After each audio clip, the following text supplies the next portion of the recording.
मुख्यमंत्री बनने की तैयारी में लगे तेजस्वी यादव को एक बार फिर से बड़ा झटका लग सकता है।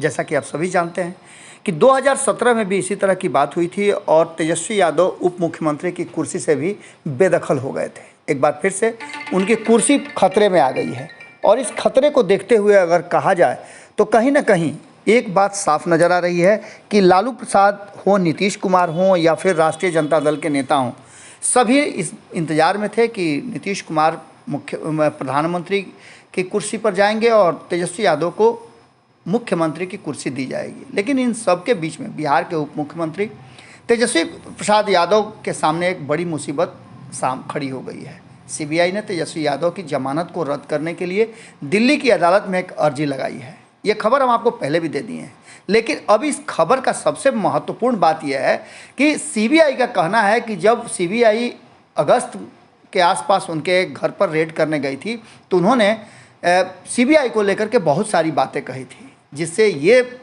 एहसास हो रहा है सीबीआई को, ऐसा लगता है कि वो केस को प्रभावित भी कर सकते हैं जिस पद पे वो आए हुए हैं। इस सारी बातों को लेकर के कोर्ट से तेजस्वी यादव को नोटिस जारी कर दिया गया है। इस अर्जी के बाद सीबीआई की विशेष अदालत ने तेजस्वी को समन भी जारी कर दिया है। सीबीआई की विशेष अदालत में दी गई अर्जी के बाद बिहार की सियासत में एक बार फिर से हड़कंप मच गया और ख़ास करके इन सारे मामले में कहा जा रहा है कि लालू प्रसाद और राष्ट्रीय जनता दल कहीं ना कहीं अब फिर से एक बार मुश्किलों में आ गया है। सीबीआई के स्पेशल जज गीतांजलि गोयल ने तेजस्वी यादव को नोटिस जारी किया है। कोर्ट ने इस नोटिस में तेजस्वी यादव से पूछा है, जवाब मांगा है कि क्यों ना उनकी जमानत रद्द कर दी जाए। सीबीआई के सूत्रों का कहना है कि ये याचिका आईआरसीटीसी टेंडर घोटाले को लेकर के दी गई है। मालूम हो कि आईआरसीटीसी टेंडर घोटाले के केस में तेजस्वी यादव 2018 से ही जमानत पर हैं। इस केस में सीबीआई ने पहले ही तेजस्वी यादव समेत बाकी आरोपियों के खिलाफ धारा 420, 120B और भ्रष्टाचार निरोधक अधिनियम के तहत चार्जशीट दाखिल किया है।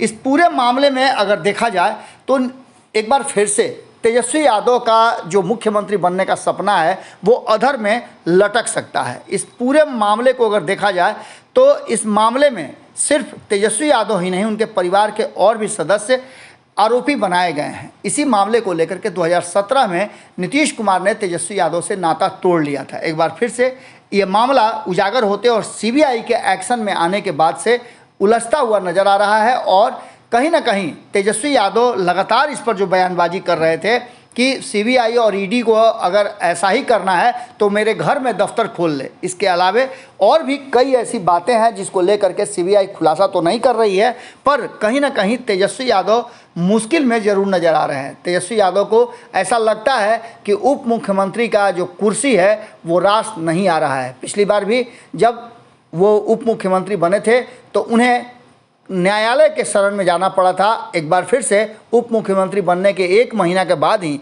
सीबीआई की दबिश बढ़ गई है और तेजस्वी यादव की मुश्किलें भी साथ में बढ़ी हैं।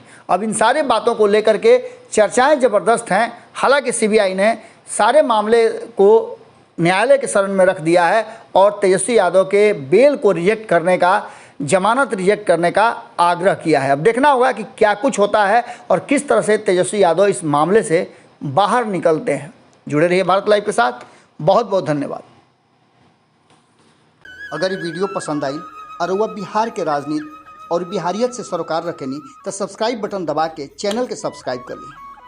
ओजे एगो घंटी बा, ओकरा बटन दबा देला से कुल सटीक और मारक खबर रुआ मुफ्त में मिल जाई। अगर रुआ पत्रकारिता के हमनी के नया प्रयोग में सहयोग कर चाहतानी तो ज्वाइन बटन दबा दी। पेटीएम नंबर नोट कर ली 9386816700। धन्यवाद।